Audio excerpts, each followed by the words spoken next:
What's up, squad, and welcome to episode 3 of X Marks the Spot podcast, your dedicated Xbox podcast here at youtube.com/InstallationX. I'm your host, your captain, your one-man band, Sykes, and I hope that whoever you are, wherever you are, and whatever you may be doing, you are safe and well. Don't forget, if you enjoyed this video, please make sure you leave a like, you head over to InstallationX and subscribe, and you hit that bell for notifications of future uploads. And if you want to get involved in the show, then please let me know your thoughts in the comment section. You can send me your questions via email to xmarksthespot.podcast@gmail.com or tweet me at installation _installation_x.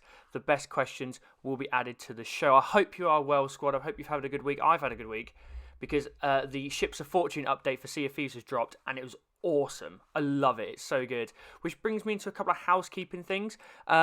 Video went up this week, middle of the week on Thursday, about everything about emissaries for Sea of Thieves. So if you need any help with emissaries or want some clarification on how emissaries, the new mechanic, works in Sea of Thieves, then take a look at that video. And I'll be having one coming out on the Reaper's Bones trading company. That will be likely coming out tomorrow. So Sunday the...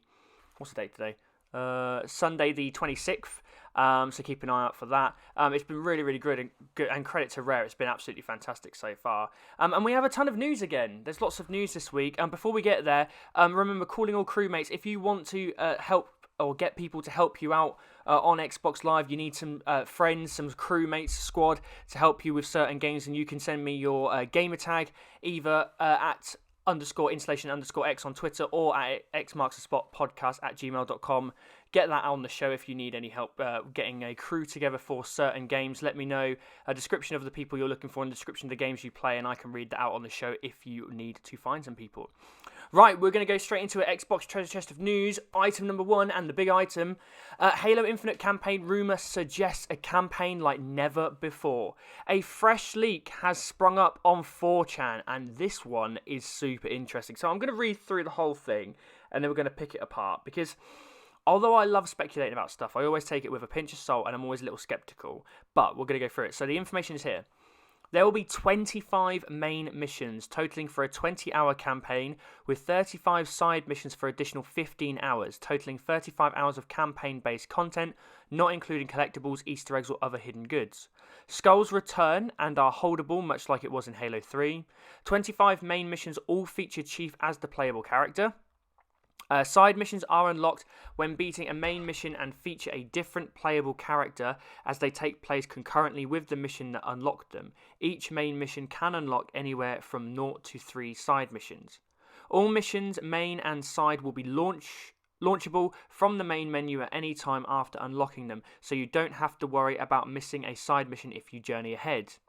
The featured characters that will be in the side mission include Kelly, Linda, Fred, Jerome, Alice, Douglas, Palmer, Locke, Buck, Vale, Tanaka, Arbiter, Atriox, and Let Valir. After beating the campaign, you will unlock a new mode, which is Exploration Mode, which lets you explore the open world environments without being restricted to the campaign as your multiplayer Spartan 2. The locations include Installation 07, Installation 04C, the Ark, Earth, and Reach, as well as one more location I won't mention as it would be a huge spoiler for the main story. Playable elites return to multiplayer with full armor customization, along with the introduction of playable brutes. However, brute customization is limited, akin to how elite customization worked in Reach. Wreck weapons and vehicles will not return in Halo Infinite, except for a select few, but they will live on as weapon skins instead for weapon skin supported guns, most notably Oathsworn and Nornfang, which will be used by Kelly and Linda respectively. This is really, really fascinating, because if you were going to pick a wish list of all the things, at least for me, this would be my personal wish list, this whole thing, which is why I'm a little skeptical, because I want to give 343 credit where credit is due. I think they've done a lot of good things with Halo. I think they've done a lot of poor decision making in Halo as well. But they've been very open about Halo Infinite and how it's going to be a spiritual reboot for the franchise, how they're going to take a different course with it. They've obviously built an entirely new engine with the Slipspace engine. But this seems like cherry picking all the best bits and putting them into one big thing. So we're going to try and break through it. Do I think we could get a 20-hour campaign? Yes. Yes, I do. I think Halo has been crying out for a longer campaign for quite a while now. I think the campaigns of Halo 4 and Halo 5 in particular were way too short. You know, you could beat Halo 4 and Halo 5 in 4 to 5 hours. That's way too short. And a great example of this is with Halo 5, I thought virtually all the characters were horrendously underwritten. There was no screen time for them to develop as characters and for you to get to invest in them. And that was a problem for me because, you know, cutscenes would last, you know, very, very short period of time, maybe a minute or two. It would suddenly fade to black and that's it. And it's just people talking of exposition during gameplay that you're just fed up with because you're like, I want to focus on the game. I don't want someone talking in my headset all the time, giving me background information that I'm not really going to pay attention to. The fact that all the main missions feature Chief, we know this. 343 have confirmed this is going to be a Master Chief game. Skulls coming back would be great. This idea of exploration and side missions, I could see it happening. Because this is what's happened with Gears 5. Gears 5 had this open world area in Acts 2 and 3 where you'd go off exploring from different points across the map to get to your missions, but there were optional side quests and optional exploration bits as you go through. I mostly ignored them because I wanted to get through the main story, but I could definitely see myself going back and playing them at some point. So that seems like a reasonable thing. Having so many of them, 35 side missions for an additional 15 hours, that seems a lot. Like, a 35-hour campaign experience, that seems like a massive jump. We're suddenly into, you know, action-adventure RPG hours at this point, which it could happen, but, you know, it seems like a big, big jump from, you know, a potentially 6-hour campaign on Legendary to, you know, and this on Legendary would be ridiculous. Whew. This is going to take, you know, this could be 40, 50 hours on Legendary, especially if you're struggling with it. Now this one's interesting. Feature characters. Kelly, Linda and Fred, that's Blue Team, fine. Jerome, Alice and Douglas, they're all the Spartans from Halo Wars 2. And although they were good, and I really liked the story of Halo Wars 2, that implies that the group from Halo Wars 2 are somehow going to meet up with the group from Halo 5. Locke, Buck, Vale and Tanaka are still there. Palmer's still there. Okay, that's fine. I don't mind these characters as long as we get them to be better developed and we're more interested in them. I'm invested in Buck because I've played as Buck before. I've played as Buck in ODST. That was a really, really good game. I've spent time with the guy. I've invested in him. Vale, Tanaka and Locke were so badly written in Halo 5 that you were like, oh, whatever. They're just there taking up space. If they're going to write these characters properly and they're going to make them more interesting, then I'm definitely up for them staying in the game. Same as Arbiter. Arbiter was an absolute god in Halo 2 and Halo 3. But then in Halo 5, they just dropped the ball on him. So I don't mind these guys being in there as long as they're going to give them a bit of care and a bit of time and give them screen time, which I think the idea of it being in side missions is great. That would be great if there are side missions that can flesh these characters out. Now, Aatrox is an interesting one. Again, Aatrox is the main villain from Halo Wars 2. There's been a lot of speculation about the team from Halo Wars 2 being in Halo Infinite based on the toy announcements recently that I covered in last week's show. So, it is possible. Do I think it will happen? I'm not sure. I think we're going to have Blue Team and Osiris still in the game, but just in a much more background capacity. I think they're going to take them back a little bit, put Chief back at the centre and bring these guys back a little bit. I can see them being in there. The Halo Wars 2 stuff, I will seeing is believing for me. I will wait and see what happens. This exploration mode, interesting. Could happen. Which lets you explore the world environments without being restricted to the campaign. It's your multiplayer Spartan 2. That's an interesting move. That's never happened before. Having multiple locations, Installation 07, Installation 04C, the Ark, the Earth, and Reach. The Ark would be amazing to go back to. The Ark was awesome in Halo 3. It was such a cool structure to be able to go back there. And that might be how you actually meet up with the Halo Wars 2 lot. Because obviously they're on the Ark at this point. Aatrox is on the Ark at this point. And actually, interestingly, in the Awakening the Nightmare DLC for Halo Wars 2, Aatrox has actually unleashed the Flood on the Ark again. So that's fun. Playable Elites. This seems like an absolute fairy tale that people have been wanting for so long. They could put it in, but I'm very sceptical about this. As well as playable Brutes. Brutes have not been in Halo properly since, really, Halo 3 ODST. They were in Halo Reach, but they were designed so poorly, they felt like an add-on in Halo Reach. I don't know what happened. I don't know why Bungie made that decision in Halo Reach. They just did. But the brutes have not been in the story consistently for the last 2 main games. They've not been there at all. So I like the idea of them coming back. Definitely bring them back. Having them as customizable in multiplayer, okay. Wreck weapons and vehicles. This is the one I don't buy. I don't buy this one. Because 343 put a lot of time into designing those weapons and vehicles for the wreck system, for Warzone in particular. I loved all of them. You know, we can have the debate about how well the wreck system worked and the fact that it was pay to win and all this kind of stuff. We're not going to get into that now. But in terms of the actual weapons and the actual vehicles that you got to use, I thought they were fantastic. I loved them. And the fact that they're just going to bin that stuff after one game, I'd be very, very surprised. But, you know, take this with a pinch of salt, guys. I think it's very interesting as well that we're getting this now, especially around the time that people are suddenly starting to get a bit skittish about the fact that we haven't heard any Halo Infinite news, and all of a sudden this is now dropping. It seems a bit circumstantial that this, all of a sudden we now have some news, but, you know, this might all come true, and if it does, then hats off, good stuff. But if it doesn't, you know, we'll have to wait and see what happens from there. But very, very interesting stuff. We need to keep an eye on it. Item number 2, again, another rumour. Xbox Lockhart / Xbox Series S could be revealed soon. This is via Windows Central. I'll read out the quote here from Windows Central and we'll go through it. As per some of your earlier information... As per some of our earlier information on Xbox Lockhart and the Xbox Series X, we're expecting Lockhart to be a 4 teraflop entry point in next-gen gaming, and it should effectively replace the Xbox One X. This system is designed to be affordable, but will offer aspects of a next-gen experience currently unavailable to past-gen consoles, presumably in the form of NVMe loading speeds and perhaps some limited ray tracing. We have no idea about the capabilities of Lockhart outside the magical 4 teraflops GPU number, which came alongside more of our detailed Xbox Series X info that turned out to be accurate. I'm very, very curious about this one because, you know, recent leaks put the Lockhart CPU up in the 8 teraflop range. All of a sudden, that's now halved back down to 4. 4 is currently less than what the Xbox One X is. Xbox One X is 6. 4, so slightly less than that, but we know that it's going to be more advanced in different ways than just the raw power of the CPU. You know, if it's going to come with an SSD as well, that's obviously going to make a massive difference. If it comes with the same SSD as the Xbox Series X, that's going to make a lot of difference. Limited ray tracing, obviously ray tracing is so cool and it's going to have a massive impact on the games and how well they look. I think the curiosity around this is, you know, how cheap are they going to go with this?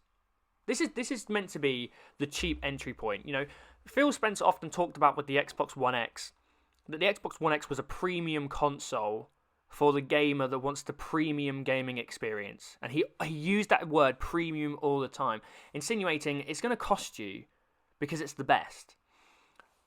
What I'm curious about this is if this is real, and there are a lot of people out there who think this is real, I think this is real, how are they going to adjust it to a point where they make it considerably cheaper than the Xbox Series X, but without making it too big of a gap in terms of power? Because if they make the gap in power too big, and the Xbox Series X is way more powerful than the Xbox Series S, then it's not really going to feel like a next-gen console. It's just going to feel like a little upgrade on the Xbox One X. This needs to feel like an Xbox Series console. So it's going to be curious about that. The other thing is, how cheap are they wanting to go? Because a lot of people are talking about, you know, the Xbox Series X being around the $500, £500 mark. There's rumours of Sony struggling to keep their price down. They're probably going to be around the $500, maybe even £550 mark, or dollar mark, with the PlayStation 5.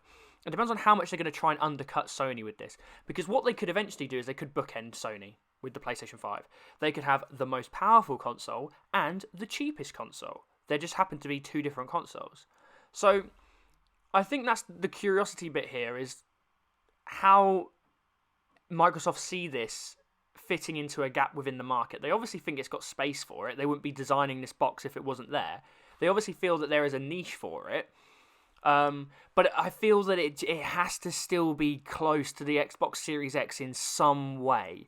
There's rumours about this being discless, so there's no optical drive, which means everything's going to be run on digital games. I think xCloud is going to feature very, very heavily with this box. I don't know how, because what is interesting about xCloud is the blades in the data center of the Azure centers for the xCloud. They're all currently Xbox One S blades. So are they going to have to upgrade all the blades in their xCloud centers? Because if you're suddenly relying on xCloud to run stuff on your Series S, do they then need to have native Series S hardware in those blades in their data centers? Is there transferable assets between the Xbox One S and the Xbox Series? There's lots of things to figure out here. I would love the idea if they just shadow dropped this. You know, they were talking about the Xbox Series X in their hardware event, and then all of a sudden, bang, we had an Xbox Series S as well. It's, you know, $400 or $350. I don't think they'd go $350. I think this might be around about $400.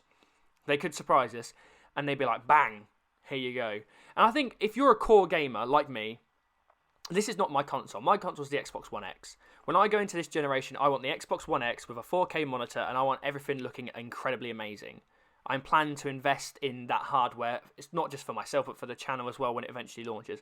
But if you want the next console, you want to upgrade, but you only want it for a few things in your household, maybe some TV stuff, maybe, you know, your FIFAs, your Call of Duties, that casual experience, and suddenly this is a cheaper entry point, especially with the economies everywhere at the moment being the way they are, this could be a real win. So watch this space. We could get this announcement pretty soon.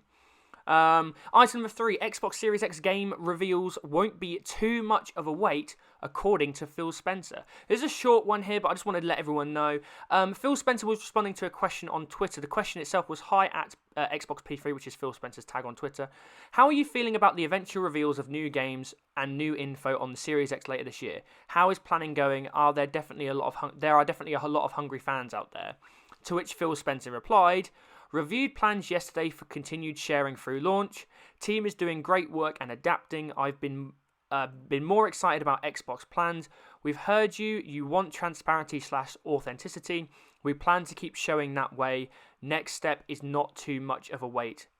In brackets, games, which suggests that these rumours around about a hardware event and a software event, splitting the two in May and June, that strengthens that for me. You know, if they're going to announce a Series S like we mentioned before, that will be Series S and Series X will be an event in itself. They'll then save the next event to showcase the games and get people really excited about the games and how they are going to work on these consoles. That's the big thing here. I'm sitting here right now going, I'm happy where everything's at, but now I need to see the games running on these consoles to be for sure, to be certain that this is going to be awesome. And so far, the only game we've had officially showed on the Xbox Series X is Hellblade 2. We've had Halo Infinite, but that was before Series X was announced. There was no confirmation that that was running on the Series X. No official confirmation. We know Everwild's coming, but again, that was announced at XO19. That was before the Series X was officially announced. The only game we have truly running in-engine, from the words of Phil Spencer himself, was the Hellblade 2 demonstration at the Game Awards 2019. So they're going to have to show a lot of games, and I think they're going to show a ton of games. I think they've got a lot of games in the works, especially first-party games, so it's going to be exciting. We'll have to see. It's good. It's good. It's exciting times. Item number 4, Xbox Series X logo has been revealed, and it's awesome. This comes from Tom's Guide. Found on trademarking tracker Justia, trademarks by Redditor Lemon Mint Hookai, on the Xbox Series X subreddit. The logo is a vertically oriented series with a larger X, missing part of its lines for style. It was made on April the 20th by Microsoft Corporation, so there isn't much room for doubt that this is the official logo for the new console, which you should be hopefully seeing on screen now. This looks really, really cool. Very different. Very, very different. And this feels very next-gen. It's a very different approach, but I think the logo sends a very strong message that this is a powerful console, for me at least. It allows room for a Series S version as well. That's why I like this. You know, I think we'll see the Xbox name in like the very same format that we've had with this generation, and then we'll just see the series going vertically, and then that will change between an X and an S. I think that's what it's going to look like eventually. In marketing, it won't look like that on the box, like we've seen the box.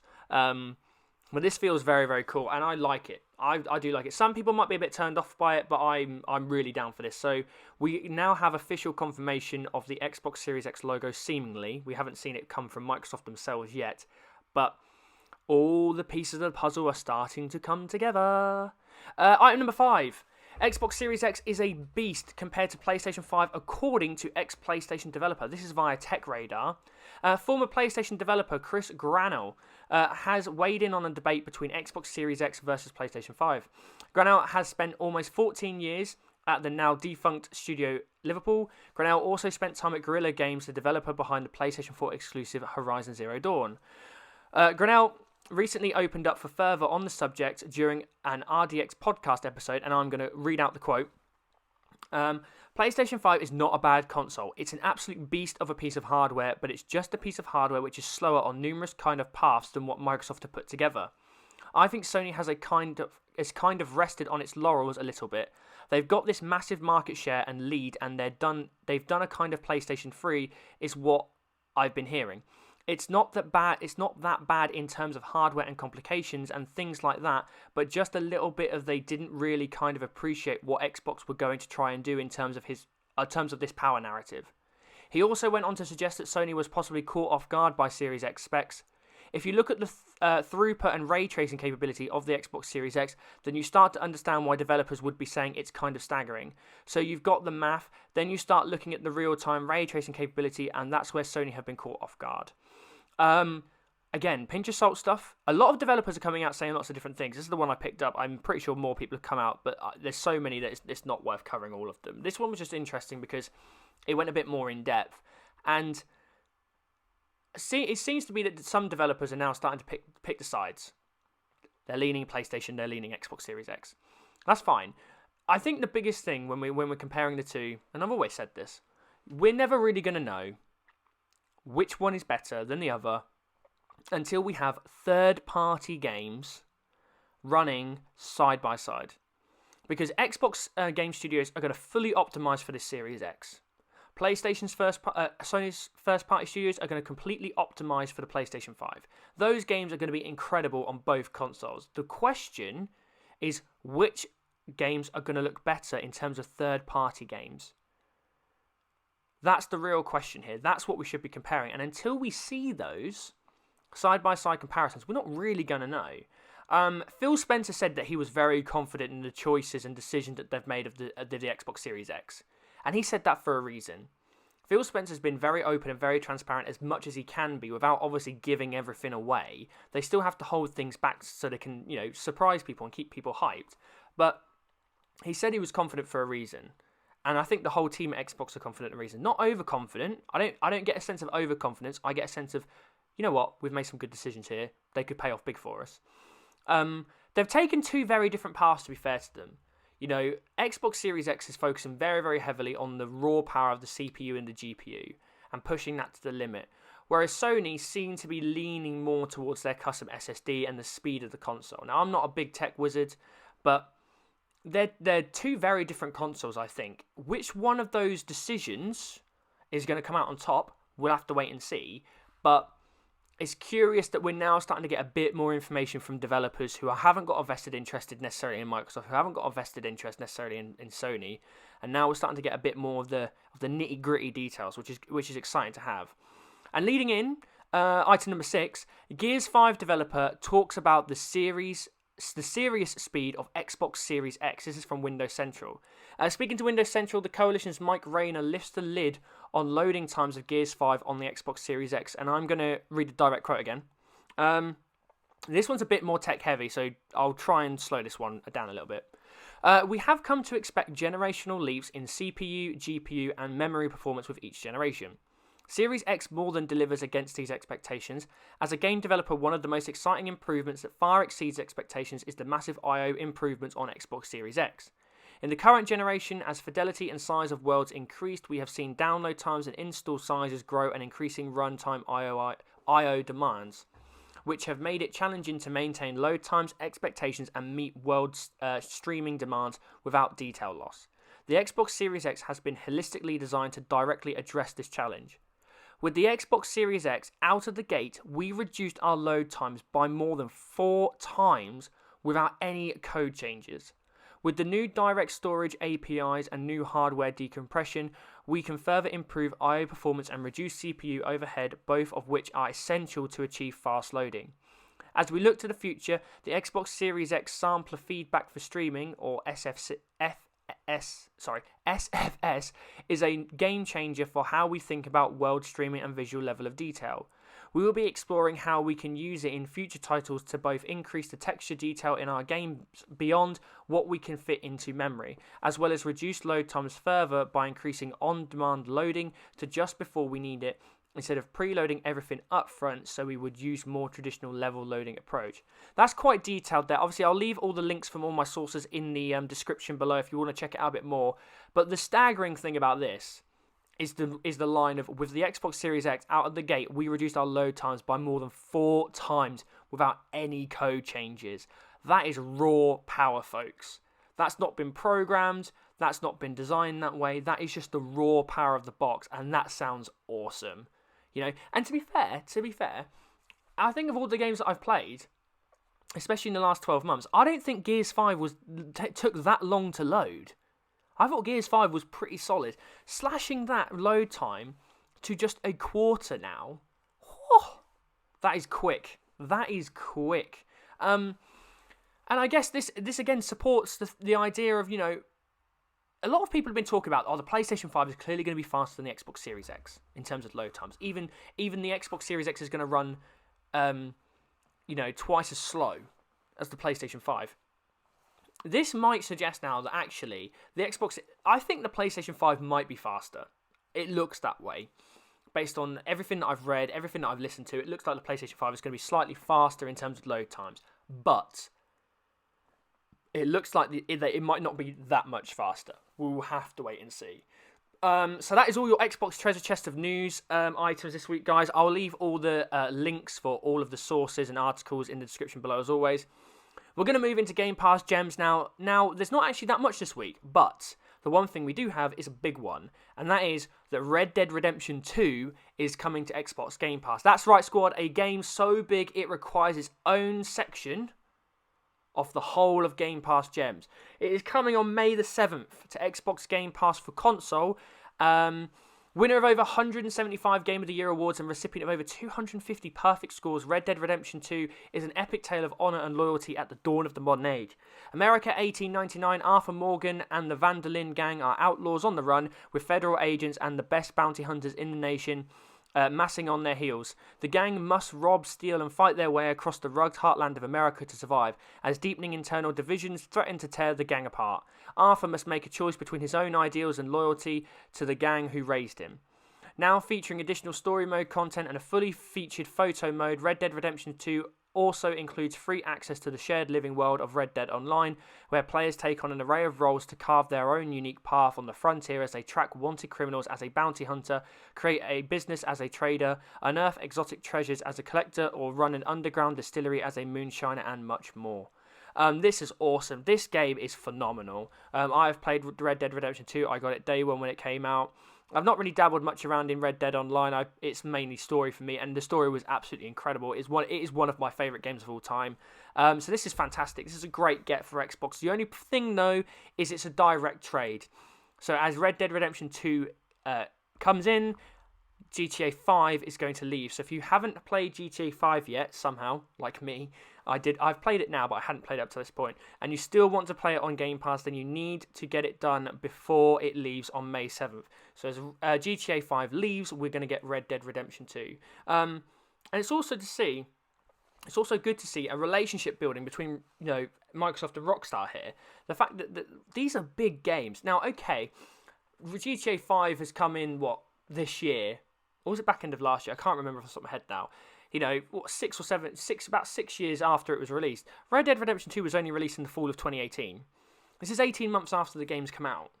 So this is not that much of a gap in terms of some of the games that we've seen on Game Pass. So this is great. Couple of free play days for you. Let's have a look. Enjoy a batch of hard-hitting games like Bleeding Edge, Madden NFL 20, and Naruto Shippuden. Ultimate Ninja Storm 4. I hope I said that right. Each of these titles are free to play for Xbox Live Gold and Xbox Game Pass Ultimate members starting Thursday, April the 23rd at 12:01 a.m. Pacific time until Sunday, April the 26th at 11:59 p.m. Pacific time. So you've got about, probably by the time this video goes up, you've got about 18 hours. Have fun. Games with Gold Hoarders, a reminder, Project Cars 2 is available April 1st to April 30th on Xbox One. Knights of Pen and Paper, available April 16th to May 15th, Xbox One. And Toy Box Turbos, April 16th to April 30th, Xbox 360 and Xbox One. That leads us into the Xbox Store stash, and there are quite a few things coming out between now and the next episode, so I'm going to quickly whiz through as many of them as I can. Daymare. Love the name of this game. Daymare. I'm having a Daymare. Daymare 1998, April the 28th for £29.24 and $34.99. A third-person survival horror game with hardcore survival mechanics and hard-to-kill enemies. It requires a strategical approach to combat and puzzles, offers a multi-character point of view on the story, revealing a deep and obscure lore. Backtracking, managing ammo, collecting lore items, solving environmental puzzles will have players chilled to their bones. Moving out, April 28th, £19.99, $24.99.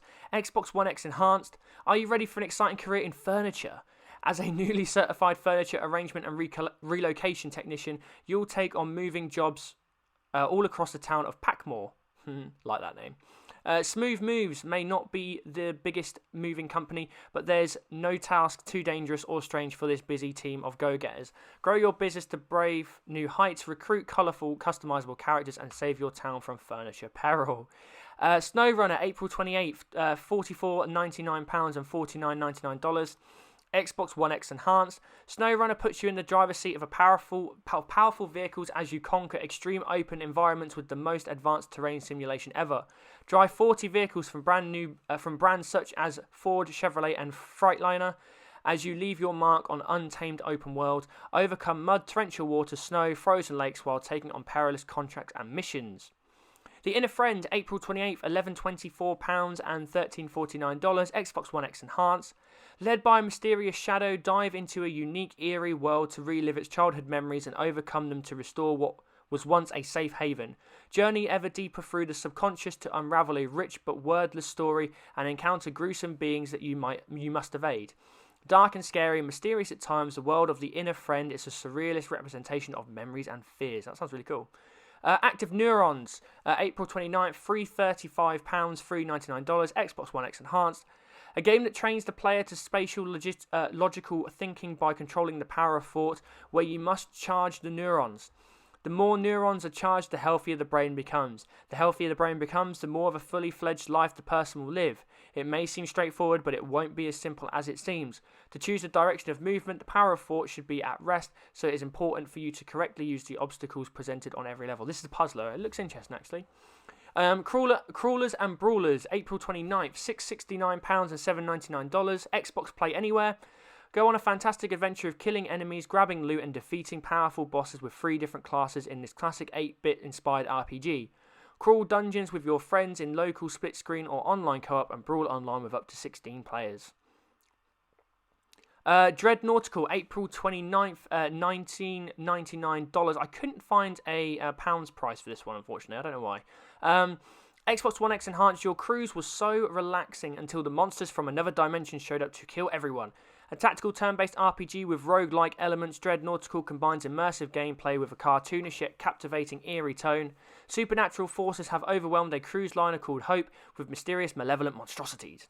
Fight them off as one of 4 unlikely heroes, manage your scarce resources effectively, and convince scattered survivors to fight alongside you.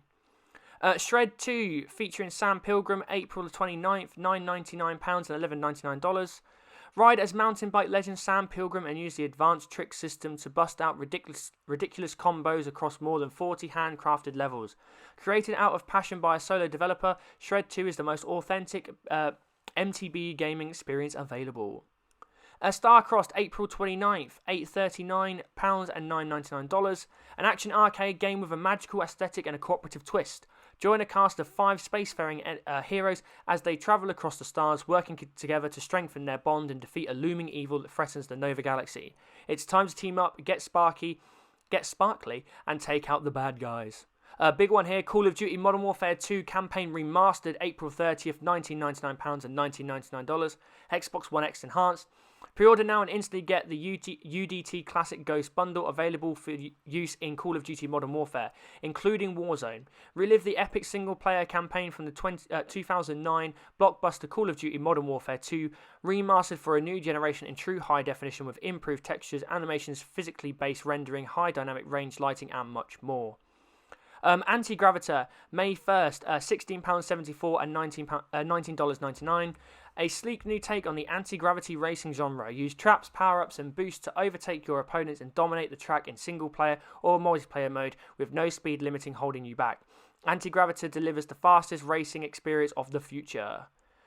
Arcade Spirits, May 1st, £17.99 and $17.99. Xbox One X Enhanced.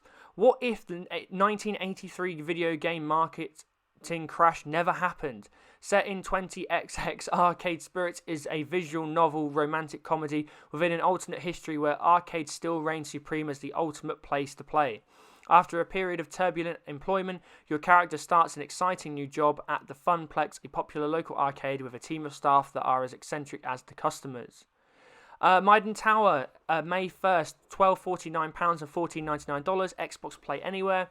A fantasy RPG with a compelling and dramatic story. After Miden Tower is invaded by the Alvarevol Empire, the mages who call it home find themselves cornered on its upper floors. This sets in motion a series of tragic events that lead to the counter-offensive being launched to take back the tower to get revenge for the wrongs committed against them. Alchemize items, learn passive skills, and enjoy tons of quests that await in this magical adventure. And finally, Super Toy Cars 2, May 1st, £12.49 and $14.99. Super Toy Cars 2 is a fast-paced arcade racing game where you control miniature cars that speed across amazing tracks made of super-sized everyday objects. Race, fight, crash, jump, play with the objects around the track, alone or with friends. Provoke mayhem with your little toy car. Well, that is everything for this week's episode, guys. If you enjoyed the video, then please make sure you leave a like, you head over to Installation X and subscribe, and you hit that bell for notifications of future uploads. As always, I will leave every link for all my sources from all the news items in the description below. Let me know your thoughts in the comments down below, and don't forget, if you want to get in touch with me or get your questions and thoughts read out on the show, then you can email me to xmarksthespotpodcast@gmail.com or on Twitter @_installation_X. I will leave all my links for social media in the description below. And as always, I'm Sykes, and for all things Xbox, stay tuned to Installation X, and I will see you next week. Bye, guys.